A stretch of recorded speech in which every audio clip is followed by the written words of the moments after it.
오늘 같이 나눌 본문 말씀은 레위기 13장 29절에서 37절입니다. 남자나 여자의 머리에나 수염에 환부가 있으면 제사장은 진찰할지니 환부가 피부보다 우묵하고 그 자리에 누르스름하고 가는 털이 있으면 그가 그를 부정하다 할 것은 이는 옴이니라. 머리에나 수염에 발생한 나병임이니라. 만일 제사장이 보기에 그 옴의 환부가 피부보다 우묵하지 아니하고 그 자리에 검은 털이 없으면 제사장은 그 옴 환자를 이레 동안 가두어 둘 것이며 이레 만에 제사장은 그 환부를 진찰할지니 그 옴이 퍼지지 아니하고 그 자리에 누르스름한 털이 없고 피부보다 우묵하지 아니하면 그는 모발을 밀되 환부는 밀지 말 것이요 제사장은 옴 환자를 또 이레 동안 가두어 둘 것이며 이래 만에 제사장은 그 옴을 또 진찰할지니 그 옴이 피부에 퍼지지 아니하고 피부보다 우묵하지 아니하면 그는 그를 정하다 할 것이요 그는 자기 옷을 빨아서 정하게 되려니와 깨끗한 후에라도 옴이 크게 피부에 퍼지면 제사장은 그를 진찰할지니 과연 옴이 피부에 퍼졌으면 누른틀을 찾을 것이 없이 그는 부정하니라. 그러나 제사장이 보기에 옴이 여전하고 그 자리에 검은 털이 났으면 그 옴은 나았고 그 사람은 정하니 제사장은 그를 정하다 할지니라. 아멘. 하나님의 눈으로 은혜의 진단을 받으라입니다.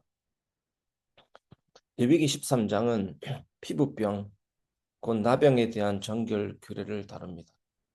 저번에 말씀드렸듯이 나병이라는 것이 한센병, 지금 우리가 생각하는 문둥병에 대한 이라고 문둥병이라고 지칭하기보다는 광범위한 피부병으로 말한다라고 말씀드렸습니다.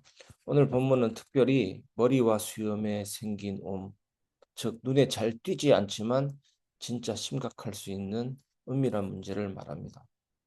본문은 단지 피부의 병을 말하는 것이 아닙니다. 무엇이 오늘 본문의 의미냐면 정결하다 혹은 부정하다는 진단은 곧 하나님 앞에서의 영적 상태를 의미한다라는 것입니다. 그리고 그 진단은 겉이 아니라 펄 하나, 깊이, 색깔 하나로 판단하시는 섬세한 하나님의 눈에서 나옵니다. 오늘 우리는 응답, 치유, 확신을 주시는 예수님의 진단, 은혜의 판단을 다시 받아야 하는 것입니다. 첫 번째, 예수님은 겉보다 깊이를 보시는 진단자이십니다.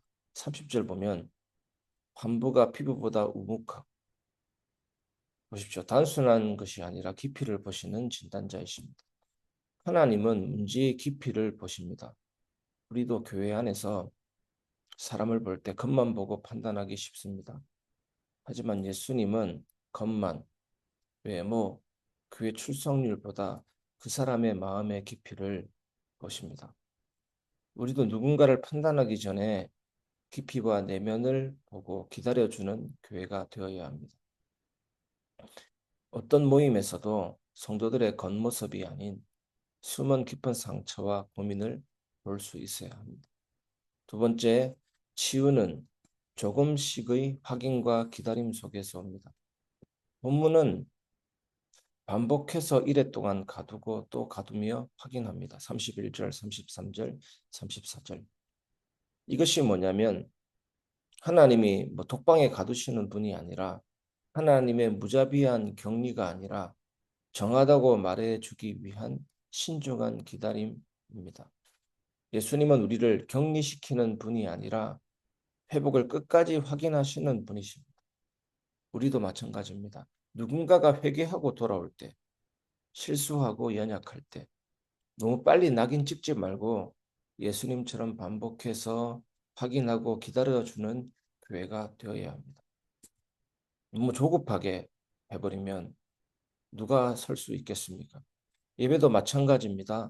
한 번의 눈물, 한 번의 결단으로 끝나는 것이 아니라 반복되는 은혜와 기다림 속에서 치유가 진행됩니다. 단번에 뽑으려고 하는 것이 거짓 신앙, 기복 신앙입니다. 축복도 단번에 오는 축복을 경계해야 됩니다. 하나님은 깊이를 보십니다. 확인과 기다림 속에서 치유도 응답도 오는 것입니다.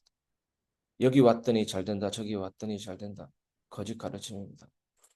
기도하면 반드시 응답 온다라고 말하는 것도 맞지만 그걸 강조하면 안 되는 것입니다.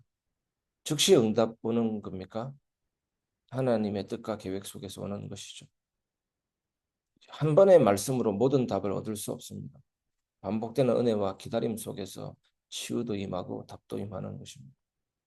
그래서 우리의 조급함을 내려놓고 하나님 말씀 앞에 나아가는 것이 중요한데 성령이 임하면 인내, 그 열매가 맺혀지게 되고 이런 더 풍성한 열매를 맺게 되는 것입니다. 그리고 또 교회에 대해서 속단하면 안 됩니다.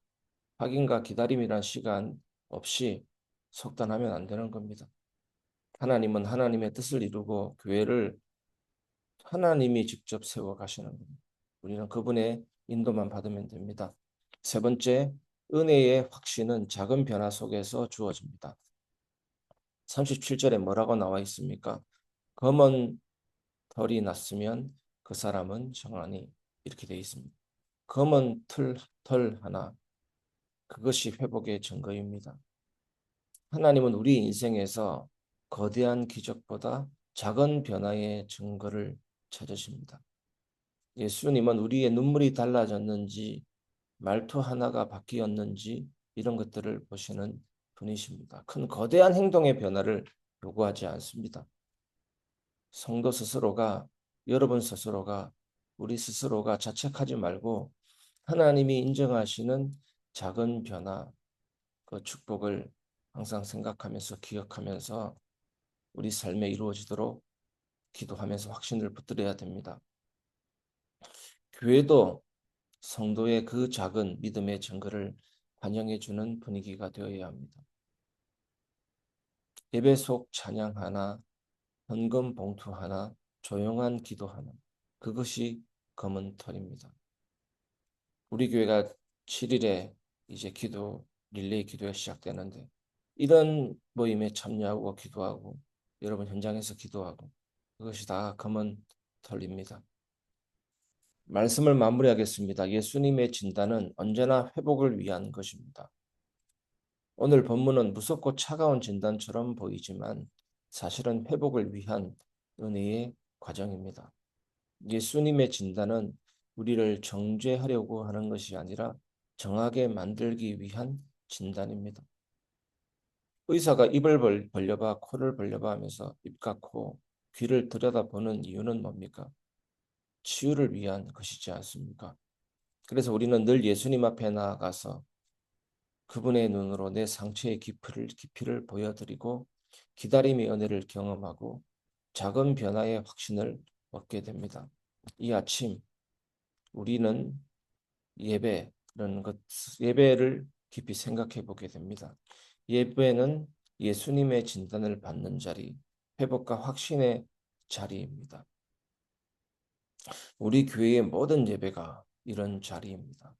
기도하면서 예배에 참여하시고 예배를 통해서 참된 치유가 임하기를 축복드립니다. 오늘도 주님 앞에 무릎 꿇고 주여 나를 진찰해 주옵소서라고 기도하시면 그분이 드러낼 걸 드러내시고 우리의 불신앙을 우리 안에 있는 깊은 것을 보게 하시고 회개하게 하시고 자백하게 하시고 성령의 능력과 통치를 기름 부으심을 부어주사 응답과 치유와 확신으로 나아가게 하실 것입니다. 사실 히브리서 4장 12절에 보면 영과 육과 혼과 골수와 관절을 찔러 쪼갠다는 원어적인 의미는 뭐 질병을 고치고 막 뜯어내고 그런 의미가 아니라 우리 내면에 감춰진 모든 욕망과 불신앙과 동기와 겉으로 포장된 모습이 아닌 우리 내면의 잘못된 동기와 이런 모든 것들을 진찰하고 드러내어서 고쳐 그분에 대한 참된 회개와 자백으로 성령의 충만함과 통치로 말씀으로 치유된다라는 의미가 있습니다. 특히 죄와 불신앙이 드러나게 되는 것이죠. 한편의 말씀을 듣는데 정말 내 입맛에 맞는 말씀만 저 사람이 해준다. 와, 은혜 된다. 얼마나 틀린 신앙이 됩니까? 오늘 예배 한 편 참여했는데 막 눈물이 나고 정말 만족되고 하나부터 열까지 진짜 내 귀를 간지럽혀 줬다. 그게 얼마나 틀린 생각입니까? 목회자는 얼마든지 그렇게 할 수 있습니다. 그래서 목사는 괴물이 될 수 있는 겁니다. 여러분의 형편 상황 딱 따져보고 여러분의 입맛에 맞는 말씀만 다닥 할 수 있습니다. 그것이 거짓 선지자입니다. 목사는 하나님의 말씀을 전가하는 사람입니다. 여러분의 죄도 불신앙도 드러나고 때로는 불편할 수도 있습니다. 때로는 얼굴 표정도 바뀔 수 있습니다. 화끈거릴 수 있습니다. 그래야만 치유됩니다. 그래야만 응답받습니다. 그래야만 우리는 달라지기 시작합니다. 하나님 원하시는 모습으로 살아가게 됩니다. 그것이 성도입니다. 다른 사람입니다.